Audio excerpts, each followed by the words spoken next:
पिछले पार्ट्स में हमें ज्यादा सपोर्ट नहीं मिला, इसलिए हम ये 4 पार्ट्स को एक साथ एक्सप्लेन कर रहे हैं। लेकिन अब आगे से इस सीरीज को सभी पार्ट्स एक एक करके ही आएंगे, इसलिए प्लीज आप सपोर्ट बनाए रखना। तो पिछले पार्ट्स तो आपने देख ही लिए होंगे, तो अब इस पार्ट की स्टार्टिंग पिछले पार्ट्स के बाद से होती है, जहाँ हम देखते हैं कि अब मोजेंग ने सबको अपना राज बता दिया था कि उसने ही युंग फेंग डैड और मॉम को मारा है और उसे युंग फेंग की वो सीक्रेट टेक्निक चाहिए। तो अब वो अपना राज बताकर यू फेंग की तरफ टाइगर फर्स्ट अटैक कर देता है, लेकिन मिस्टर मॉन्क बड़े ही आराम से उसके अटैक को रोककर उसे दूर फेंक देते हैं। अब मोजेंग इस बात पर बहुत ज्यादा शॉक था कि आखिर यू फेंग, मिस्टर मॉन्क और उस लेडी पर इस पॉइजन का असर क्यों नहीं हुआ। तो लेडी उसे बताती है कि Yung Feng king of medicine का डिसिपल है, इसलिए इस पूरे स्टेट में ऐसा कोई पॉइजन नहीं है जिसकी मेडिसिन यू ना बना पाए। अब युंग फेंग मोजेंग से पूछता है कि मेरे मॉम डैड के जाने के बाद यहाँ क्या क्या हुआ और तुम्हारी मदद किस किस से की थी। तो मोजेंग हंसने लगता है और कहता है कि तुमने क्या सोचा था कि तुम मुझे पकड़ लोगे तो तुम्हें सब कुछ पता चल जाएगा, और वैसे भी तुम मुझे मार नहीं सकते जब तक कि मैं तुम्हारे काम का हूँ।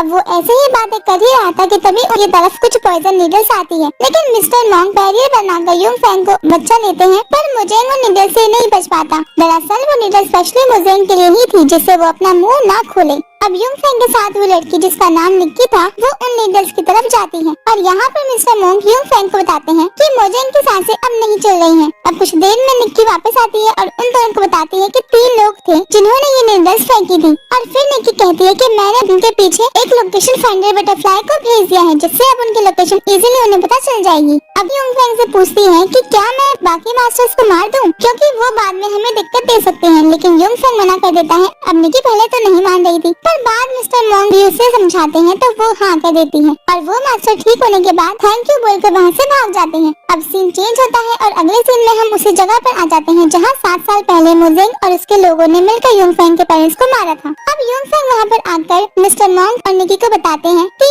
यही वो जगह है जहाँ पर मेरे मॉम डैड पर अटैक हुआ था। फिर वो वहाँ से आगे बढ़ जाते हैं। अब एक जगह पर आने के बाद युंग फेंग अपनी एक पावरफुल मैजिक टेक्निक का यूज करता है, जिसकी वजह से युंग फेंग अपने पास में चला जाता है और अब वो उसी दिन पर पहुँच जाता है जिस दिन उसके मॉम डैड पर अटैक हुआ था। उसको वहाँ पता चलता है कि उसके मॉम डैड को किसी ने वहाँ पर बुलाया था कुछ जरूरी बात करने के लिए, और मोजेंग भी उनके साथ में था, क्योंकि 7 साल पहले मोजेंग उन दोनों का बहुत ही विश्वसनीय आदमी था और वही उनके ज्यादातर काम संभालता था। लेकिन अब जिस आदमी ने उन्हें वहाँ बुलाया था वो तो वहाँ पर नहीं आता, उसकी जगह पर कुछ ब्लैक मैजिक गार्ड्स आ जाते हैं और वो सभी के सभी बहुत ज्यादा पावरफुल थे। यहाँ तक कि हमें पता चलता है कि वो युआन डन रिल्म के हाफ लेवल पर थे। वो सबके लोग युआन फेंग के पेरेंट्स पर अटैक कर देते हैं, पर उन्हें हरा नहीं पाते। लेकिन तभी मोजेंग अपनी उसी पोजीशन से युंग फेंग के पेरेंट्स पर अटैक कर देता है, जिसकी वजह से अब उनकी एनर्जी कम होने लगी थी और उनको पता चल गया था कि वो अब ये लड़ाई नहीं जीत सकते। इसलिए वो युंग फेंग के पास जाते हैं और युंग फेंग के डैड युंग फेंग की बॉडी में वो काई शांग क्वान की वो सीक्रेट मेथड ट्रांसफर कर देते हैं, और फिर खतरा बढ़ता देखकर वो उसे लास्ट गुड बाय बोलकर पहाड़ से धक्का दे देते हैं। अब वो black magic guards Yung Feng के मॉम डैड पर अटैक कर रहे थे कि तभी वहाँ पर 3 लोग आ जाते हैं जो कि बहुत ज्यादा पावरफुल थे। वो अभी थोड़ी सी पावर से उन ब्लैक मैजिक गार्ड्स को दूर फेंक देते हैं। अब युंग फेंग इसके आगे का कुछ भी नहीं देख पाता और अपने प्रेजेंट में वापस आ जाता है, लेकिन अचानक से उसके हार्ट में बहुत दर्द होने लगता है और उसके सर से एक एनर्जी निकलने लगी थी, जिसे देखकर निकी उसके पास भागती है, लेकिन वो बैरियर से टकराकर दूर फेंक जाती है। फिर हम देखते हैं कि युंग फेंग की बॉडी के अंदर से एक डेमन स्पिरिट निकलती है, जो कि हाई कल्टिवेशन की वजह से उसकी बॉडी में सील ही रहती है। अब वो डेमन युंग फेंग से कहता है कि मेरी सील को ओपन कर दो, फिर हम हमारे पेरेंट्स का बदला लेंगे और तुम गॉड के जितने ताकतवर हो जाओगे। लेकिन युंग फेंग उसे आजाद नहीं करना चाहता था, क्योंकि वो उसे आजाद करने की कीमत जानता था। लेकिन फिर वो डेमन वापस से युंग फेंग के माइंड में चला जाता है और फिर युंग फेंग के पास का एक सीन देखते हैं। दरअसल वो सीन तब का था जब युंग फेंग ने पहली बार उस डेमन को जगाया था। तो हम एक छोटी लड़की को देखते हैं जिसका नाम लिंग लॉन्ग था, और वहीं पर युंग फेंग भी खड़ा था, जो कि अपने डेमन रूप में था, और बहुत सारे लोग उन्हें घेरे हुए खड़े थे। अब लिंग लॉन्ग युंग फेंग से कहती है कि ये बहुत सारे लोग हैं, तुम इन्हें अकेले नहीं हरा सकते, तुम्हें यहाँ से चले जाना चाहिए। लेकिन युंग फेंग जाने को तैयार नहीं था, वो मना कर देता है और कहता है कि तुम्हें मेरी मदद की थी, इसलिए मैं तुम्हें यहाँ अकेले छोड़कर नहीं जा सकता। अब इतना कहकर वो उन सभी लोगों पर अटैक कर देता है और वो सभी लोग भी उसकी तरफ अटैक करने के लिए आगे बढ़ते हैं। लेकिन बहुत जल्दी ही युंग फेंग उसको मारते जा रहा था और फिर हम वापस से प्रेजेंट में आते हैं, जहाँ पर हम देखते हैं कि मिस्टर मॉन्क निकी को बता रहे थे कि युंग फैंग का दिमाग अभी उसके कंट्रोल में नहीं है। ये उस डेमन की वजह से हो रहा है। वो डेमन युंग फैंग से यही चाहता है कि युंग फैंग उसे आजाद कर दे। तो इस बात पर निकी मिस्टर मॉन्क से कहती है कि क्या अभी के लिए हम इसे स्टॉप नहीं कर सकते क्या? तो मिस्टर मॉन्क कहते हैं कि ठीक है, मैं कोशिश करता हूँ, लेकिन इसमें युंग फैंग में भी उस डेमन को रोकने की इच्छा होनी चाहिए। अब मिस्टर मॉन्क एक फॉर्मेशन बनाते हैं, जिसकी वजह से एक बड़ी सी बेल उस जगह के ऊपर आ जाती है और वो युंग फैंग को कवर कर लेती है। अब उस बेल की आवाज से अंदर का वो डेमन अचानक से कंट्रोल में आने लगता है। लेकिन अब हम पहुंच जाते हैं युंग फैंग के एक और पास के सीन में, जहाँ पर युंग फैंग बहुत गहरी कल्टीवेशन में था। दरअसल ये कल्टीवेशन वो अपने पेरेंट्स की डेथ का बदला लेने के लिए कर रहा था, लेकिन इतनी भारी कल्टीवेशन की वजह से वो अपने हार्ट में अपने डेमन को जगा देता है, जो कि युंग की बॉडी पर कब्जा करना चाहता था। लेकिन अब एक बार फिर सीन चेंज होता है और हम दो मास्टर्स को देखते हैं, जिनके सामने युंग फैंग बेहोश पड़ा हुआ था। और अब एक मास्टर वो दूसरे मास्टर को बताते हैं कि युंग फैंग ने अपने पेरेंट्स की डेथ को बदला लेने के लिए इतनी बड़ी कल्टीवेशन की है, इसीलिए उसके अंदर डेमन आ चुका है। और फिर वो युंग फैंग के पास जाते हैं और उसके अंदर से वो डेमन को बाहर निकालते हैं और अपनी पूरी पावर लगाकर उस डेमन को पकड़ लेते हैं और दूसरे मास्टर के साथ मिलकर उस डेमन को एक सील में कैद कर देते हैं, जो कि अब युंग फैंग के अंदर कैद हो जाती है। अब हम वापस से प्रेजेंट में आ जाते हैं, जहाँ पर युंग फैंग के माइंड बिल्कुल शांत हो गया था और इस बात के लिए निकी उसे कांग्रेचुलेशंस बोलती है कि तुमने अपने माइंड पर काबू पा लिया।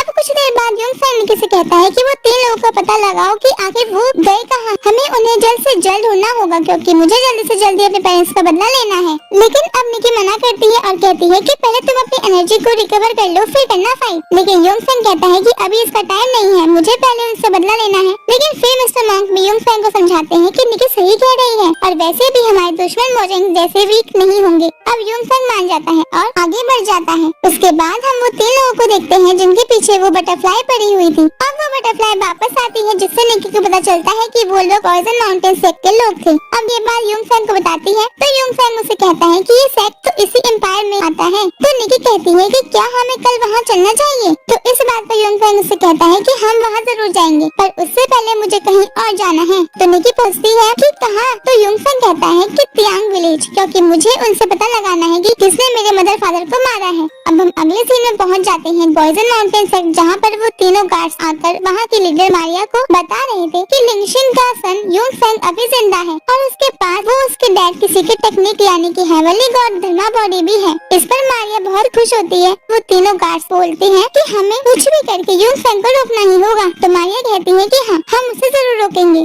अब एक बार फिर सीन चेंज होता है और हम देखते हैं कि युंग फैंग निकी और मिस्टर मॉन्क के साथ तियांजी सेक्ट से मिलने के लिए निकल पड़ा था और अब रास्ते में उन्हें एक स्टोन मिलता है, जो कि एक वार्निंग स्टोन था, लेकिन वो उस पर ज्यादा ध्यान नहीं देते और आगे को बढ़ जाते हैं। अब आगे बढ़ते बढ़ते अचानक से वो दूसरी जगह पहुंच जाते हैं। अब वहाँ पर उन्हें पानी के अंदर बड़ा सा मॉन्स्टर का हाथ बाहर निकलता दिखता है, जिसे देखकर उन्हें ऐसा लगता है कि शायद वो उन पर अटैक कर सकता है। इसलिए अब मिस्टर मॉन्क अपने धर्मा बॉडी को एक्टिवेट कर लेते हैं और निकी भी उस हाथ पर अटैक करती है। उसके बाद हम देखते हैं कि उनके सामने एक बड़ा सा स्केलेटन मॉन्स्टर आ जाता है, जो कि उन पर बहुत पावरफुल ऑरा से अटैक कर रहा था। लेकिन मिस्टर मॉन्क उसे अटैक को अपना धर्मा बॉडी के बिग पाम अटैक वज्रा पानी से रोक देते हैं। दरअसल वो स्केलेटन उसी सीक्रेट का एक मैसेंजर था, जो किसी को भी वहाँ आने से पहले रोकता है। अब अगले सीन में हम और आगे आ जाते हैं, जहाँ युंग फैंग मिस्टर मॉन्क और निकी को सेक्ट का बहुत से गार्ड्स ने घेर लिया था और वहाँ एक लड़की भी खड़ी हुई है, जो कि वहाँ की एल्डर थी और वहाँ एक बच्ची भी थी। अब वो सारे गार्ड्स युंग फैंग के बारे में बिना जाने कि वो कौन है और यहाँ पर क्या करने आए हैं, उसे अपने एनर्जी से घेर लेते हैं, क्योंकि उसने पहले ही उनके स्केलेटन पर अटैक किया था। तो उन्हें लगता है कि वो शायद उनसे लड़ाई करने आया है। लेकिन युंग फैंग इस पर कोई रिएक्ट नहीं करता और उसके बाद वो सभी गार्ड्स अपने टोकन निकालकर उन्हें ब्लेड्स में कन्वर्ट कर लेते हैं और युंग फैंग की तरफ अटैक करते हैं। लेकिन अब युंग फैंग अपना टोकन निकालता है, जिसे देखकर उस लेडी को थोड़ा ऐसा लगता है कि वो टोकन शायद कहीं देखा हुआ है, पर उसे कुछ भी याद नहीं आ रहा था।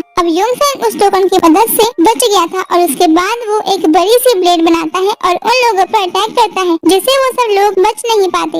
अब युंग फैंग उस एल्डर लेडी की तरफ अटैक करता है, तो एक बच्ची सामने आकर उस अटैक को अपने टोकन से रोकने का ट्राई करने लगती है, लेकिन वो अटैक को नहीं रोक पाती। तभी वहाँ एक आदमी आ जाता है, जो कि उसी सेट का मास्टर था और वो युंग फैंग के अटैक को रोककर उसे पूछते हैं कि तुम कौन हो और यहाँ पर क्यों आए हो। तो युंग फैंग उसे वो टोकन देखकर कहता है कि इसे देखकर आप समझ जाएंगे। अब जैसे ही मास्टर उस टोकन को देखते हैं, वो कहता है कि ये टोकन तो हमारे एक ओल्ड सीनियर मास्टर का है, ये तुम्हारे पास में कहाँ से आया। तो युंग फैंग कहता है कि हम सारी बातें यही करेंगे कि आप मुझे अपने सेक्ट में भी लेकर जाएंगे। अब सीन चेंज होकर सेक्ट में हॉल में आ जाता है, जहाँ हम देखते हैं कि वो सभी बैठे हुए थे और और फिर अब यूंगफैंग उन्हें बताता कि ये टोकन उसे यहाँ के ओल्ड मास्टर ने दिया था और कहा था कि अब मैं यहाँ पर जाऊँ और जब तक मेरे पास ये टोकन रहेगा तब तक यहाँ पर हर कोई मेरी बात मानेगा। इसीलिए ही मैं यहाँ पर आया हूँ क्योंकि मुझे यहाँ के कुछ रूल्स पसंद नहीं आ रहे हैं जिन्हें मैं चेंज करना चाहता हूँ। अब मास्टर कहते हैं कि ये सब तो ठीक है लेकिन तुम्हारे यहाँ पर आने का रियल रीजन क्या है? तो यूंगफैंग कहता है कि आपको ये तो पता होगा कि मैं कौन हूँ। तो मास्टर कहते हैं कि हाँ, तुम लियांगशिंग के सन यूंगफैंग हो। तो यूंगफैंग कहता है कि आपने सही पहचाना। दरअसल मुझे ये जानना है कि 7 साल पहले मेरे पेरेंट्स पर अटैक करके उन्हें किसने मारा था। तो अब इसी के साथ ये पार्ट यहाँ पे खत्म हो जाता है। अगर आपको ये वीडियो अच्छा लगा तो प्लीज लाइक शेयर कर देना। अब मिलते हैं आपसे अगले वीडियो में, तब तक के लिए bye bye guys and take care.